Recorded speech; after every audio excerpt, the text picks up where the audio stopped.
Hey, it's Mr. Thorne here, and I'm here to talk to you guys today about roles of the president again. Looking right next to me, you can see our president right now.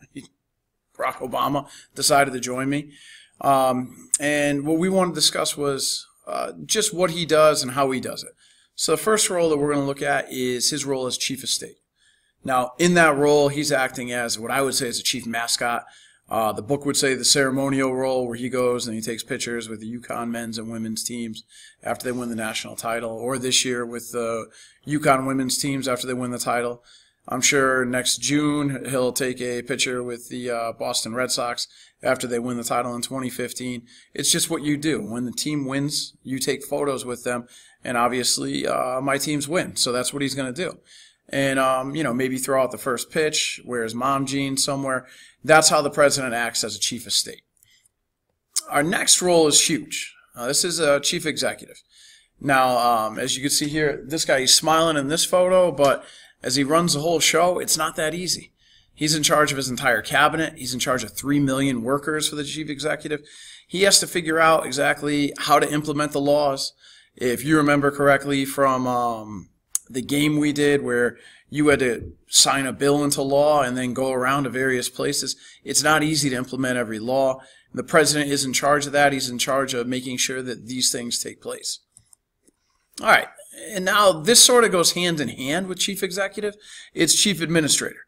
And here he's got to take note of everybody within his cabinet, take note of what they're doing. If you could look here on the screen, you see that's our former Attorney General, Eric Holder. You want to make sure that the Justice Department's doing what they're doing. You want to make sure that the State Department is doing what they're doing. You basically want to make sure that we're scandal-free, and that's not always easy as a president in control of 3 million people, as we said, with various agencies that have to take on the major business of running our country. Now, the next role, and this one within the game that we played when we were, going around the executive command game, you could see that this isn't always simple. As chief diplomat, you got to try to get other countries to work with one another.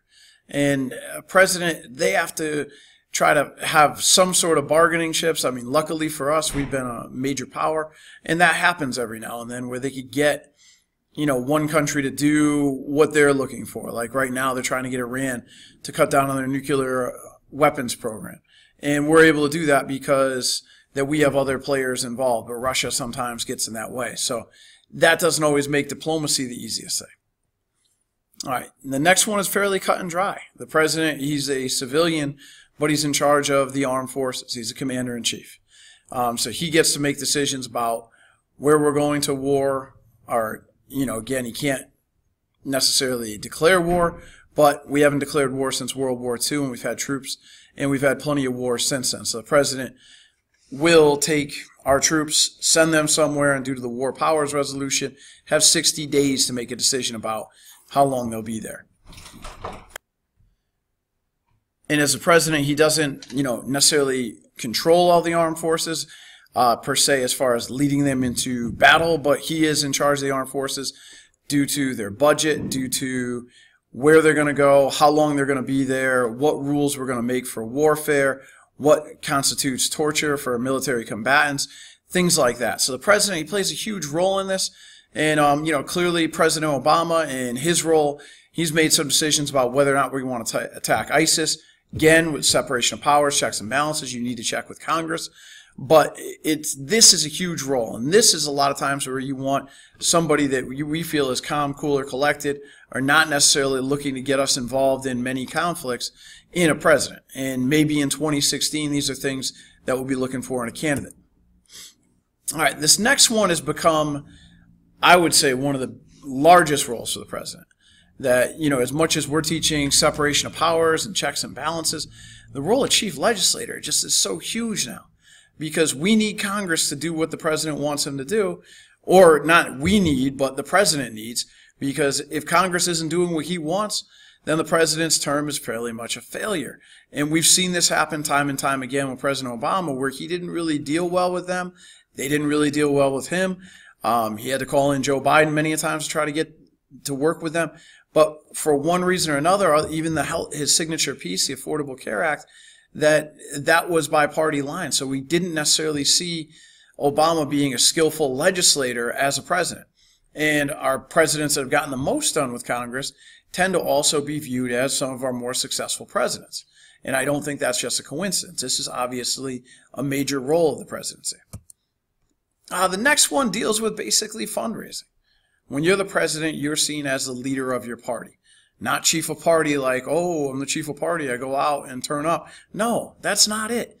Chief of party is you're there and you're now in control of, okay, I'm the chief Democrat or chief Republican. Somebody's campaigning, you're going to do the robocalls. You go to speak somewhere, it's going to bring people. And people might also, every time that I've done, sorry, I lost my train of thought there.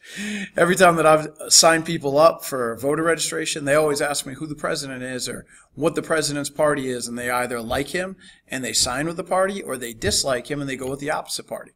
And that plays a huge role in maybe how people will sign up and determine who they are as far as political affiliations. And that's that role of chief party. As chief citizen, this one is where he is supposed to show up and take, and it's very similar to chief of state, and take gains and talk about the hard-hitting issues and try to get people on board with those things, whether it be the economy, the middle class. As you can see here, President Obama speaking at a factory, keeping our factories in line. Those are big deals. All right, and this is just a recap of what the president must be. The one that I was missing on this slide that we did talk about in class is the chief economic planner. I have to add that to a later one. Remember, the president always gets blamed for the economy, whether it be good or whether it be bad. Thank you for tuning in, and I look forward to talking about this in class. Bye-bye.